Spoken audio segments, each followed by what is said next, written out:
Hi mga kabahay, this is Angelo of Hope Team. And if you're planning to buy a house here in Cavite, make sure to watch this first. Today, let's talk about salary required para sa housing loan.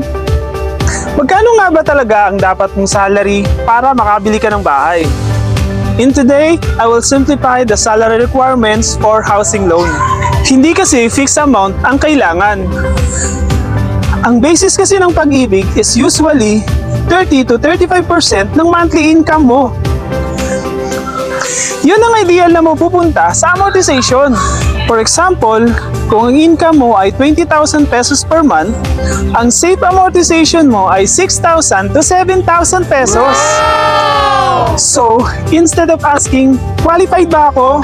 The better question is, anong property ang pasok sa income ko? Hindi income ang problema. Kadalasan, mali ang napipiling property na ina-applyan. So, if you want to know kung magkano ang loanable amount mo based on your salary, message me your income range and I'll compute it properly.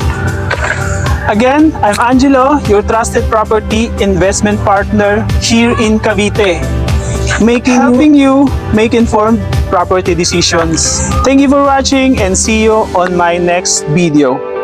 Bye!